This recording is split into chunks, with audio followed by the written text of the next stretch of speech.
Namaste and welcome to Vizal Career Guide.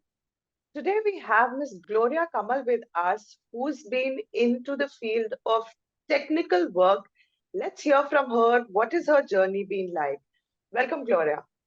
Thank you, Neha, for having me with you. So, Gloria, before we start, your career journey, what has been your educational background? I'm basically a bachelor in technology in applied electronics and instrumentation from Okay, Institute of Technical Education and Research, which is based out of Bhubaneswar in Odisha. okay. So, Yeah. what was your first job like, Gloria? So I was a campus recruit and off-campus recruit. In those days, I'm a 2007 pass out. So off Okay. campuses are not so popular with the tier two cities basically.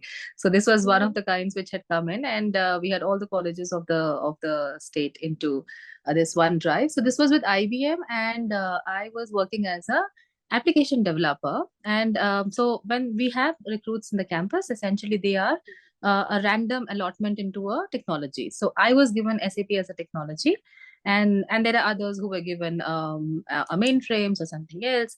So that's Okay. how generally it is set to be. Okay. So, Yeah. Gloria, through your career, you've handled various kinds of roles. Could Yeah. you share some of these roles that you've worked in? Yeah. So I started off with being an application developer into SAP as a technology. And I continued to be in SAP as a technology for about 8.5 years. So through the 8.5 years, I've been with IBM in the service industry. Eventually, I moved into a more techno-functional role, which was within IBM for a client, which was for on the peripheral HR side, which was into identity management, etc. And then I moved into a more business systems analyst role with one of the clients that I was working with, and I moved to their payroll eventually. So that was a business system analyst role where you're supposed to be understanding the various nitty-gritties of the business. You understand the technical details of the system as well, which is on the SAP side. And then that's the delivery, which is basically more internal within the firm. Eventually Okay. moved into a product management role, which was for a very short span though. But after that, I took up consulting for about 5 years, which was mostly, so half of that was in SAP as a domain. And then I picked Mhm. up robotics which was fairly new in the 2016 window. There was a new line of business that was happening with the big four company that I was working in. Ever since then, I have been working with robotics and advanced technologies of intelligent automation. So then I was a consultant, and eventually I moved into this product company that I'm working right now with, where I'm more into program management, delivery, pre-sales, and then pipelining as well. Yes. Okay. So, Gloria, when kids get into their, 11th standard or even graduation, Yeah. there is a lot of pressure from the parents and, Hmm. teachers, relatives saying that the degree that you're going to choose is Yeah. going to be, the start and finish of your entire career definition. Yes. You've done so much of, movement from starting with SAP and then client facing, product management, robotics. Do you think that's true? I certainly would not agree, because the way we are being, at least I would say in the next 20 years, the jobs that we would see, we have not even heard of them as of now. And that's every company which comes and suggests the same thing. So, Right. yes, it is important that we have a degree to us. It's for a basic understanding. Now, with that understanding of either a technical bent up of mind or a commercial, which is a commerce setup, or an art setup, either of them that we come and choose, a foundation is made basically. It just paves the way of the way I think to approach at a situation. However, Right. it's not necessary that someone who's an engineer will not end up into a management role and will obviously always get an engineering role. The other way Mhm. around is absolutely not possible. For someone who has always been in management will never get a role into an engineering. But it's just Right. that the beauty of the roles with technology or having a bachelor's in technology is that we can foray into a number of different zones eventually. And I think that's the reason why primarily this country is obsessed with either being a doctor or being an engineer. So of course a doctor has its own flavor of becoming or having too many streams, etc., and then having doing the the practice that they perform. But however, with engineers, it's you are always in that multidimensional activity that you can go into either you are lucky if you continue to be in engineering your whole life, or you can absolutely go into management. You can go into HR as a domain as well, and with the years of experience, it just becomes easier. So it's definitely not time boxed into whatever I choose. I'm not married to it for the rest of my life. Yes. Okay. Yeah. And Gloria, how important is it to have your master's Hmm. before you start working? Is it, something that companies wouldn't hire you without, or your growth will get hampered if you don't have your master's? So I strongly believe that it is great to have a bachelor's and then have few years of experience, because it just cements an understanding of a working environment. As long as through your engineering or through your bachelor's degree, you have always managed to do some internship, some additional work where you have a professional setup. Because Right. up until then, otherwise, it's very taken for granted that I wanted this. You have a teacher, you have your parents. Whatever you ask is given to you. So that camaraderie that we set up, that relationship that we have with people who are absolutely strangers, but we still have a cohort or a cohesive environment with each other, that Mhm. understanding or development of a behavior is important. As long as we have for students who basically have done a lot of co-curricular activities, or who indulge in a lot of dramatics, etc., there is always an element of working with strangers and then melting into them, and then being able to be in harmony with them, and deliver something. If that is Right. not there, is when I would say a management institute actually puts that into your veins somehow.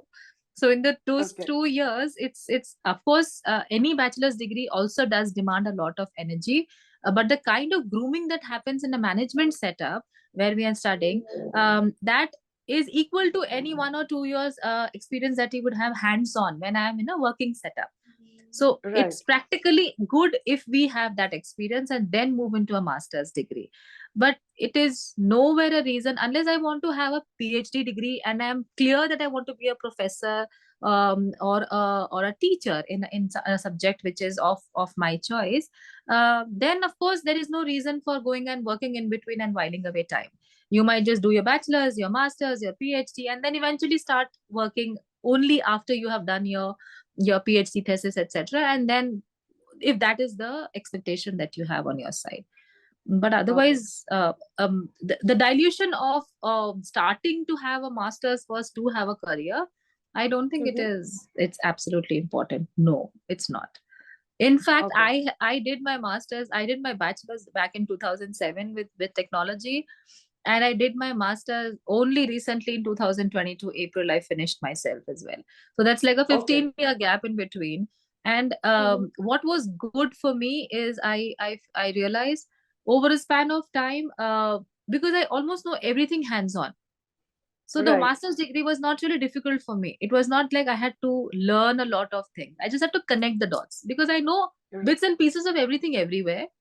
I could Hmm. very easily go and connect them, which is not the case when someone has very less experience. Is when they Right. grill through the 2 years or the 1 year course that they have to be Hmm. picked up to the level of becoming a management person in no time. Right. Yeah. So, Gloria, when it comes to moving in the career, the growth, the kind of growth that you've seen, Hmm. the diversification of roles that you've seen, Hmm. Hmm. the general perception that people form is that, oh, that was, maybe because of luck. But Hmm. that's, I think, up to the point of you being able to recognize the Yeah. opportunities you're getting, right? Yes. So, what do you, recommend for these people to actually understand that the growth happens? Why? Hmm. Okay. By way of saying that, if somebody, and I'll speak more on the IT domain because I've been in Right. this domain for a really long time. Now, generally, when we work in any of these places, we work for some client. So, like I Okay. go on I am on my company's payroll. I work for you as a client, and I go and deliver Mhm. some service to you. So there's always a Right. new setup over and above the company where I get my salary from, which is my payroll company. So I get the flavor of my company, And since I'm serving and working in that particular duration in your company, I do get an Mhm. exposure to what is happening inside your organization as well. Because Right. anyone who comes in, we are privy to the information of what's happening inside your company as well. Now, it's beautiful that you get to learn 2 companies or 3 companies or 4 companies. If you're in consulting, you will have 10 different clients that you're serving at one time. And you get a Right. flavor of all of these and what's happening within them for the context of the work where you are already an expert. Right. So Right. what it helps you is you understand the various dynamics of how the company is running. And if you're lucky enough to work in a client for about an 18 to 20 months or 25 months, then you more or less understand everything that's happening in that company. So as a Absolutely. result, you are always vigilant to what's happening inside them. You anyways have to learn what's inside your own firm as well.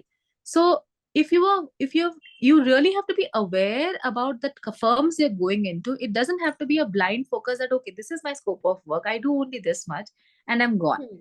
So through that Right. only is when we will get the perspectives of what's happening within them, what are the new jobs coming up, what's exactly the beauty of running a business within those firms as well. So those are peripheral but very subtle growth in your thought processes as well. So pushing Mhm. yourself to read that one unnecessary email which comes from the HR, or no offense here, but the point is, since I'm a technology person, there's nothing relevant for me to go and read in an HR's mail. But that's a Right. culture. And through that, we develop a taste of, oh, I would love to be in a company like this, or I would love to work for a boss who is like this. And a Right. lot of times, because we are internal and private to their information, a lot of companies do present their roadmaps or what are they planning in the next few months, etc. That gives you a vision Mhm. and understanding of where they're standing, and from a strategy and learning perspective as well. It makes it very easy for you to understand and see it from a bird's eye view while not actually doing the work themselves. So Right. that awareness also is important, and it is effort. I do not say it's not easy, but then to say that you have become lucky is an underestimation, because these subtle 10-15 minutes, 20 minutes, 5 minutes here there to give to that firm to read something which is not your domain but out of your domain basically does help Right. you to go and see those small window shopping opportunities, which turn into great opportunities for you eventually, I would say. Right. Yeah. So, Gloria, all the different roles that you've handled Hmm. uh, required some bit of, technical background, yes, Yes. but each role had its own demands and its own Yes. requirements. Yes. So, what do you think that is that one core thing that Yeah. you, as a, or anybody who wants to grow in their career, Hmm. need to have that one ingredient Hmm. in their makeup to be able to, move to these opportunities with confidence? Since I'm coming from a technical background here, I would say back then I was made to learn 2 languages, C, C++ or Java is basically what I have learned. As I started from being a developer and I moved forward, through all the 15, 16 years that I have been around, there's always been a logical bent up of thinking. I might have been a Right. business analyst, but then there is logic involved in where is the problem for an analysis perspective as well. From a consulting perspective as well, I have given a problem statement. Right. It boils down to the fact that there is some technical implementation which has to be changed, which will give me the business result that I'm expecting, and then there's a benefit realization and statics that I will associate with it. So essentially here, that logical bent up of mind is what will help you eventually. Now you can tie it up to a GMAT preparation or a GRE preparation where you have a critical reasoning sort of a thought process as well. So as we Right. prepare for exams like this as well, it cements the knowledge that we have got from our college level or our bachelor's degree level as well. So, and Mhm. because we keep continuing to work in a domain like this, since I did, I Hmm. still have to depend on how I would approach this situation if I was doing it in a C language or an ABAP language. And eventually, Right. I'm so used to SAP as a tool as well. Even as I'm doing robotics right now, and if there's a new process that I'm trying to understand or a use case, I would try to understand how would it happen there, because it's not possible technically or practically for someone to know each new technology which is coming in the market or each new tool in the market. It's difficult to Absolutely. be hands-on as well. But the core of it is there is some way of logically trying to relate how am I approaching the situation. So that Right. thing has to stay with us, has stayed with me all this duration. However, as you grow in your ladder, you will become more fluent with talking the client language, which is a more business oriented. And as you work in a particular domain, like I have extensively worked in FMCG and I eventually moved into a more financial domain, you can Mhm. talk the jargons of how an FMCG industry would talk or a financial industry would expect you to talk. But deep down Right. inside, there is always a logic where you're approaching it to handle a problem statement. Okay. So, Yeah. Gloria, when it comes to soft skills for Hmm. companies when they're hiring, what Hmm. are the kind of soft skills do they expect from people with a technical background who might in future become, client-facing people as well? What are Okay. those soft skills that they look for? I'll try to bifurcate this question into two parts. First, that someone would absolutely want to go back and be a coder for the rest of their life. Right. Then it is about a problem statement you're given a time box duration, your approach, your accuracy, and your result is what will define you converting a job. And that will need basic Right. skills of talking, which could be a common language of a Hindi or an English, depending on the company that I'm working in. Even huge companies like Apple or Google or a Microsoft do not come back and mandate that you have to be really fluent in a particular language to be able to deliver. Because at a coder level, you're in the background. You're given a problem statement. You are the genius who knows how to solve it because in the language of the system. You In don't need an system, English correct. and Hindi to go back and resolve a problem on the system level. So you are a pro Right. at that language. Hence, basic communication is absolutely okay. And then you should be able to go and deliver. But timely delivery is something which will make a huge impact on your accuracy and your development as well. The other part of it, which is people who will go and talk, like a business system analyst or a consultant, or for that matter, someone who is doing a business development sort of work. So, in Mhm. jobs like this, it is absolutely important that you talk a language which is common to the audience that you are going and talking. Hence, a major part of that will depend on your skills of being able to communicate. That is there. Okay. On top of that, if you are like in a business development role, you should have negotiation skills. If you're in a consulting role, you should know how to convert your language from a techno functional domain to a more business oriented language so that someone in front of you is able to understand. On the other side, if you're more an analyst sort of a person, you should be able to go and again understanding of how to analyze the situation and then giving a technical solution to the problem statement as well. So here, mostly it is a knack of keeping a relationship of stakeholder management, which is Hmm. communication again, timely information to your clients, etc., to raise flags, etc. That is also extremely important, and a human touch always makes it easy. But with the incoming of the pandemic, we know that it is a privilege to have people in front, but it definitely is a huge deal right now. It's an absolutely green flag if I'm able to go and communicate face to face with you, and there's a human element to it. Things become really Right. really fast. Otherwise, in a virtual Mm. environment, 99% of the times we are off the camera, and it's just a voice that I'm listening to. So Mhm. things do take a little longer in terms of the turnaround time. So I would say it's purely communication and the relevant skills of the job that you're doing, which will take you a really long way. Okay. Yeah. And Gloria, if I were to ask you, one tip that freshers could keep in mind to Hmm. have a good, successful career, Hmm. something that they need to cultivate in themselves, Yeah. what would that be?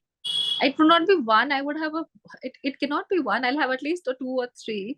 Sure. See, the privilege of going into a big college and having a campus recruitment is absolutely there is no denying to it. Um, but the fact that that came in with a cushion, someone else came in, arranged everything for you, that was a privilege given to you. As we move Right. forward, and if we understand that I have a career that I want to go forward with, irrespective of someone being ambitious or not, the fact is we will want to be in the working domain for a little longer. Let's hang in there. Because a lot of people, even in the present day, at the age of 21, 22, also to get up into a marital setup. So that takes a Right. kickback for either of the careers of a man or a woman. The Mhm. point here is, if you were to continue working for the next 20 years of your life as well, you have to be vigilant of what's happening in your domain, and Mhm. alongside also keep learning something which you do not know absolutely. It Okay. meaning, I know C, C++, Java. I know this language, but I'm also Right. hearing in the market that there is a robotics coming in the market, or there is a artificial intelligence or a machine learning coming in the market. Just a little bit of read up here and there will really help me to understand what's in the market. And there's a Right. plethora of research papers available in the market for free, where you just give your official email ID and you understand what are the new technical trends. If you want to be in the domain of technology, or if there's Right. something else, what are the trends coming in the next 3 years, 4 years, 5 years? Hmm. Reading is very, very important for us to be relevant to the present job or to something completely different which I did not know. Like product management as a role was not so predominant previously, might have been in the big tech Right. companies, but it's like every other person is a data scientist these days, every other person is a product manager these days. These were not roles specifically that we learned 20 years back, but we have leaders in them right now. It's just the Yeah. fact that what I was working with is to be molded in a way that it presents the flavor of a product management. So keeping an eye on what is happening in the market is extremely important. Second, there's always a need to know what are the new positions that you're working for. Like I am a developer right now, Right. but I do not know that since I am by way of working on three different projects, I also and I'm doing a status reporting, I'm talking to somebody else, I'm giving an update, I'm communicating to the management, I'm actually a project manager. Yeah. But that is not Absolutely. something someone taught me, because my company gave me a position and a grade as a you're an application developer. No one told me that I'm actually doing the work of a project manager. How will I know that? It's only when I'm doing a window shopping. I do a LinkedIn Right. search and I'm seeing some new jobs in the market and I see, oh, I do these things as well. Oh, this job is called a product project manager. It's only through this way when I moved from my business analyst role to a consulting role is when I realized there's something known as program management. I did not know. By Right. way of searching for jobs is when I realized that okay, whatever I was doing is actually called program management. So that flavor or that dimension of your growth is only you who knows that, because all the activities Absolutely. that you do on a day-to-day basis, no one else knows apart from you. So you have to be True. vigilant of reading through what new jobs people are working on. And LinkedIn is a great platform for that matter, to go back and figure out what your peers are doing. If there are other people beyond your network who are doing something that you really want to learn and do. And that the other flavor which I mentioned was learn something which is absolutely not yours. Like I learned German just for the the lust of knowledge. I just did it because I like Okay. language, and I do not have any an IELTS or TOEFL is available to go back and prove yourself, but there are no specific exams which come and say there's a C2 level exam to prove that you are great in English. So I Hmm. picked up a new language, and this was in 2019 that I started. It took me 3 years to complete my C2 level. Generally every language has got a A1, A2, B1, B2, C1, C2 exam. And when you do Okay. a TOEFL or a IELTS, they basically Hmm. give you a grade which is fit into the B1, B2, C1, C2 bracket. And based on that, Okay. the country calls you. So that's how it is. So if you try to learn something absolutely new, you always have this zeal of being in the process of learning. There's no complacency Hmm. which develops. And there's no time which just goes away. And it's not necessary we have to learn this only. It could be an instrument. It could be some people do marathons a lot as well. It's just Yeah. something absolutely away from what you are doing on a mainstream to earn your living. Right. Yeah, Okay. yeah. Thank you so much, Gloria, for sharing your experience and your knowledge with us today. Thank you. Cheers. Thank you so much, Neha. So that was Miss Gloria Kamal sharing with us her journey, how she started with just her bachelor's degree in engineering and not going for masters and deciding to start working first, gaining the experience and then doing her masters. As she said, it is not important to have your master's before you start working. In fact, it is better if you gain some working knowledge before you decide what is the field that you want to do your master's in and how and where you want to do it from. What she said towards the end, that it is very important to always keep learning, keeping yourself up to date. There is a lot of information available today where you don't have to pay anything, but if you're not learning, if you're not exploring, your growth will get hampered. Not your degrees, are the degrees are not something that are gonna decide whether you get a growth or not. It is your knowledge, it is your perseverance, and it is how much of effort you're putting into the work that you're doing is what is gonna define your career growth. So I hope you learned something from this, and if you have any questions that you want to ask her, do write to us in comments below and we will get back to you. Also, do like, share and subscribe the channel. Thank you.